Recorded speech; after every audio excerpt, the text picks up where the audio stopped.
నటుడు శివాజీకి ఇది second innings. ఇప్పుడు వైవిధ్యభరితమైన పాత్రలతో శివాజీ అదరగొడుతున్నాడు.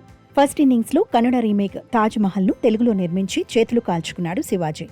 ఆ చేదు అనుభవంతో మళ్లీ చిత్ర నిర్మాణం జోలికి పోలేదు. అయితే ఇప్పుడు మళ్లీ మంచి మంచి అవకాశాలు రావడంతో తనే హీరోగా సాంప్రదాయని సుప్పిని శుద్ధపూసని చిత్రాన్ని నిర్మించాడు. ఈటీవీ విన్తో కలిసి శివాజీ నిర్మించిన ఈ సినిమాను బన్నీవాస్, వంశీ నందిపాటి మార్చి 6న విడుదల చేశారు. మరి ఈ సినిమా ఎలా ఉందో చూద్దాం.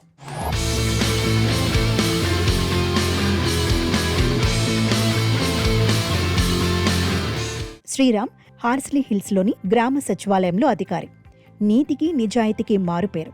అతన్ని ఎన్నో రకాలుగా ప్రలోభ పెట్టాలని చూసిన వాళ్లంతా చివరకు రూటు మార్చుకుంటారు. అయితే శ్రీరామ్ నిజాయితీకి ఇంట్లో భార్య ఉత్తర ఎలాంటి విలువ ఇవ్వదు. ఏదో రూపంలో లంచం తీసుకోమని అతన్ని పోరుతూ ఉంటుంది. ఇక వీళ్ళబ్బాయి మిట్టూకో రీల్స్ అంటే పిచ్చి. అదే ఊరిలో ఉండే ఎస్ఐ ఉమనైజర్. ఒకసారి రోడ్డు మీద శ్రీరామ్తో అతను గొడవ పడతాడు. ఆ మర్నాడే శ్రీరామ్ ఇంటి వీధిలోకి వచ్చి ఉత్తరను చూసి శ్రీరామ్ కోసం వచ్చానని చెప్పి వారి ఇంట్లోకి అడుగు పెడతాడు. శ్రీరామ్ కోసం వచ్చిన ఎస్ఐ వాళ్ల ఇంట్లో ఉన్నప్పుడే లోపలకు అడుగుపెట్టిన రోహన్ సరదాగా ఎస్ఐ నుండి తుపాకీ తీసుకుని ఆయనకి గురిపెట్టి కాల్చేస్తాడు. ఇంతలో ఇంటిలోకి అడుగుపెట్టిన శ్రీరామ్ ఎస్ఐ శవాన్ని చూసి అవాక్కవుతాడు. జరిగింది తెలుసుకుని పోలీసులకు లొంగిపోదామంటాడు. కానీ అందుకు భార్య ఒప్పుకోదు. చివరకు ఎస్ఐ శవాన్ని మాయం చేయాలనే నిర్ణయానికి వస్తారు. ఈ క్రమంలో వారికి ఎలాంటి ఇబ్బందులు ఎదురయ్యాయి, వాటిని ఎలా అధిగమించారు, ఆ ఊరి ఎమ్మెల్యేకు ఎస్ఐకు శ్రీరామ్కు మధ్య అసలు ఏం జరిగింది అనేది అసలు కథ.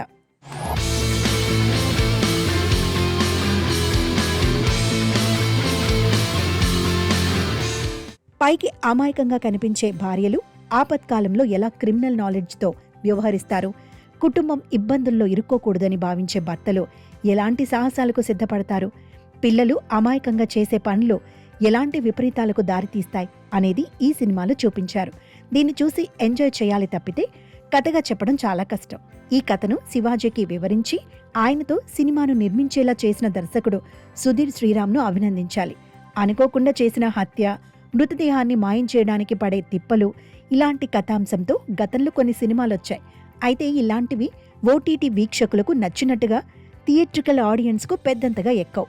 శవాన్ని మాయం చేసే క్రమంలో దర్శకుడు ఇచ్చే ట్విస్టుల మీద ట్విస్టులను తట్టుకోవడం కూడా ఒకానొక సమయంలో కష్టమైపోతుంది.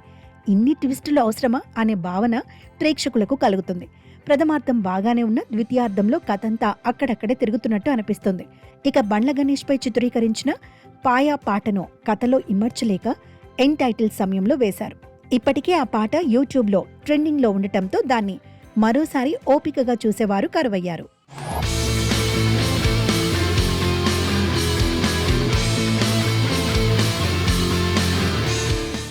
పరిమితమైన బడ్జెట్లో శివాజీ ఈ సినిమాను నిర్మించారు. థియేటర్లలో రిలీజ్ కోసమే ఈ సినిమా తీశారు. కానీ మనసు మార్చుకుని ఈటీవీ విన్లో స్ట్రీమింగ్కు రెడీ అయ్యారు. ఈలోగా ఈ సినిమాను చూసిన కొందరి ఇచ్చిన సలహాతో తిరిగి థియేట్రికల్ రిలీజ్కు మొగ్గు చూపి చివరి క్షణంలో స్ట్రీమింగ్ను ఆపేశారు. అలా ఈ శుక్రవారం సాంప్రదాయని సుప్పిని శుద్ధపూసని మూవీని థియేటర్లలో విడుదల చేశారు.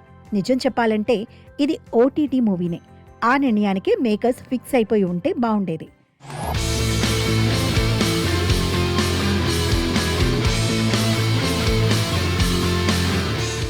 నటీనటుల విషయానికి వస్తే ఇలాంటి కామెడీ సినిమాల్లో డ్రామాకు పెద్దపీట వేస్తారు. ఇందులోనూ అదే జరిగింది. శివాజీ, లయ జంట మధ్య సీన్స్ అన్నీ డ్రామాటిక్గానే ఉన్నాయి. లయ ఆ మధ్య వచ్చిన తమ్ముడు సినిమాలో కంటే ఇందులో బాగుంది. పాత్రలోని గయ్యాళితనాన్ని బాగానే ప్రదర్శించింది. కోర్ట్, దండోరా సినిమాల్లోని పాత్రలతో పోల్చితే శివాజీ నటన ఆ స్థాయిలో లేదు. అలానే 90s a middle class biopic web సిరీస్లోని రోహన్ పాత్రతో పోల్చితే అతనిది కూడా పేలవంగానే ఉంది. అలీ కామెడీ ట్రాక్ కూడా గొప్పగా లేదు. ఇందులో ప్రిన్స్, శరత్ లోహితస్వా, కాదంబరి కిరణ్, ధన్రాజ్, కమల్, చెమ్మక్ చంద్ర, ఇమాన్యుయల్, అన్నపూర్ణమ్మ, ప్రదీప్, కృష్ణరాజు ఇలా చాలామంది నటీనటులున్నారు. కానీ ఎవరి పాత్ర బలమైన ప్రభావాన్ని చూపించదు. టెక్నీషియన్స్ పరిస్థితి కూడా అంతే.